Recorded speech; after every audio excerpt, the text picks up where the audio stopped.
everyone, how's it going? We are about 1 week in for most of you for your homeschooling at home. Some of you have been doing it for a couple weeks now. I'm just wondering how it's going. And I want to jump on here today and give you 5 tips about how you can use your time more wisely. It's easy to kind of let the time get away from us and just wondering what happened with all of our time throughout the day. But here's 5 tips for you to use your time wisely. The first tip is to pray. The second tip is to prioritize. The third is to plan, to delegate, and then to proceed. So let's talk about all of those things just real quickly. So the first thing is to pray. Pray that God gives you wisdom. In James it says, if any of you lacks wisdom, pray and I will give you wisdom. God says he'll give us wisdom. So start your days by praying and asking God for wisdom for the day, because every day looks a little bit different and we're in tight quarters. We're going to get on each other's nerves. We're going to lose track of time and how we can be making the most of these days. So pray the night before, pray in the morning. God, give me wisdom for this day. The second thing is to prioritize what's most important. Prioritize your days. It says in Matthew 6:33, seek ye first the kingdom of God and his righteousness, and all these things shall be added unto you. So seek God and ask him, what are the priorities of this day? What are the most important things that need to get done? And getting the most important things done, and then moving on to the other things. The things that have to get done, the things that don't necessarily have to get done, but you'd like to get done. And if I could just say something about that too, don't beat yourself up about the things that you aren't going to get done, because there's a lot of things that you want to get done that you're not going to get done. So don't be too hard on yourself about that. The third thing is to plan. In other words, having systems in place, your charts, your schedules, whatever they are. Plan how the day is going to go. Give your daily plans to God. Ask God to, just be helping you with that, putting your systems in place. So knowing how the morning's going to go, knowing how the afternoons go, even planning your meals. The night before, you might be thinking, okay, what can we have for lunch tomorrow and for supper tomorrow? Because if you don't plan supper until 5:30 and all you have is frozen food in the freezer, it's kind of hard to have supper or dinner, whatever you call it. So plan your meals the night before, even if it's just in your mind. The first place you have to figure it out is in your mind. What are we going to eat? And then your meals won't be so stressful, because really meals can be stressful. Like, what are we going to eat? We can't just keep eating cereal all the time. Can't just keep eating macaroni all the time. What are some good healthy meals that we can have? And so if you know the day before, even that morning, you can get food out and you can have a mindset ready. So same with your kids' schedules for their lessons. What 3 lessons are they going to do in the morning? What are they going to do in the afternoon? Or how are they going to schedule their free time? And what are their tasks going to be for the day? They should be having 2 or 3 chores every day, even if they're small. Like I said to my kids, even just recently, just setting goals for 1 or 2 tasks a day, we can get a lot done in a week. If you do 1 task a day, like clean out a drawer or do some laundry, by the end of the week, you will have accomplished 5 to 10 tasks that are done. They're done. Like yesterday morning, I just cleaned out a couple drawers. It only took me 15 minutes, and I got extra things done that aren't things I have to do every day, but I got extra things done. So plan ahead of time. How are we going to, our school day, our meals, our extra tasks, even our fun time, our free time. What are we going to do? I'm going to spend an hour on social media, or I'm going to do a puzzle, or later we're going to play a game. So plan your days. God calls us to plan our days. It says in Isaiah 32:8, the noble man devises noble plans. Let me say that again. The noble man devises noble plans. So who doesn't want to be noble? The noble man devises plans. Have plans set into place, and ask God to set those into place for you. Ask him to give you wisdom as you make those plans. So pray, prioritize, plan.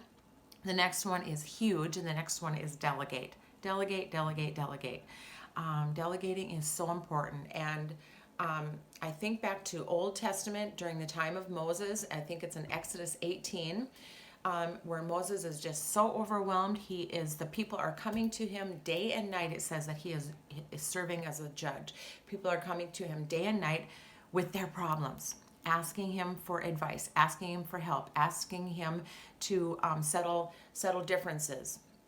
And so he's judging everything. He's the ruler over everything. He is the only one taking care of the problems and troubleshooting. And finally, his father-in-law, Jethro, comes to him and says, what are you doing? Why are you doing all this? He said, put systems into place. Put leaders over thousands and leaders over hundreds and leaders over 50s and leaders over 10s. And so we're not expected to do everything. God wants us to delegate tasks to other people. And right now, the closest people to us are the people in our house and your children.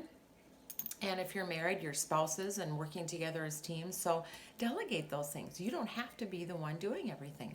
Delegate setting the table, doing the dishes. Delegate the dog chores. Delegate, like I said, the chores, cleaning. Put one person in charge of the bathrooms every week. They're going to clean the bathrooms. Put one person in charge of the garbage and feeding the animals. Doing the laundry, whatever those things are, whatever the chores are that you have, delegate them. And if it's hard for you to do that because you want it done your way, which has been me a lot of times, you want it done a certain way, then delegate it. Train them to do it, like I talked about before. Train them so they know what you want, they know what you expect, and then just leave and let them do it. There's nothing worse than been given a responsibility and then you don't let that person do it. You don't let them learn to do that. So if you're going to give someone a task or a responsibility, let them do it. And they might not do it perfectly. They might not do it the way you want to. They might even do a horrible job, but help them learn how to do it. So walk away and let them do it. Sometimes I just say, just don't even look, just give the instruction and then walk away and let them do it. And you can go back later and you can inspect that task and be encouraging and build up. And if they've made mistakes or you want it done differently, just in encouraging, loving way, show them how a better way to do it is. But delegate those things and be okay with that and just let it go. You know, the world's not going to end if it doesn't get done today or the way that you or I want it to be done.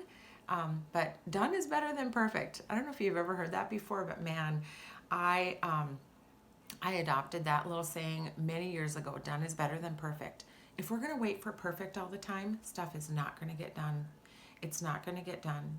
We cannot always have everything perfect, but to get the dishes done, and maybe not everything was perfect. Maybe it wasn't washed at the right temperature or everything didn't get clean or put back in the same spot. But if they're washed and done and in the cupboards, it's better than the cupboard and the dishes still in the sink. So done is better than perfect. So try to let go of some of those things if it's hard for you to do that. So delegate, and empower your kids to do the things that you let them to do by just letting it go and letting them do it. So, and you're training them for future jobs when you do that. You're training them for leadership when you do that. And the last thing I'm going to say is to proceed, to do the next thing, to move on and to do the next thing. And to do the next thing, you're going to be diligent, you're going to be flexible, and you're going to be thankful. So we want to be moving on with our tasks and move forward. Don't get stuck in a spot. Don't get stuck on things that are hard. Move on to the next thing. Be diligent, work hard at whatever you do. Whatever you put your hand to, work hard at it. Proverbs 31:27 says, she looks well to the ways of her household, and she's not idle. So move forward and work hard and be diligent. Be flexible. Oh man, we need this in our lives. We need flexibility. We need it, and we need to give flexibility.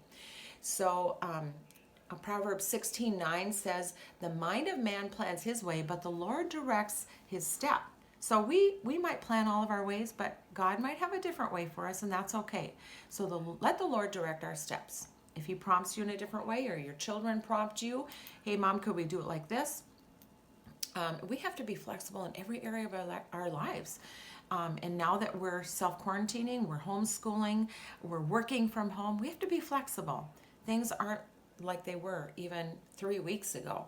So be flexible with how things get done, when they get done, and what it looks like. And it'll bring you a lot of peace.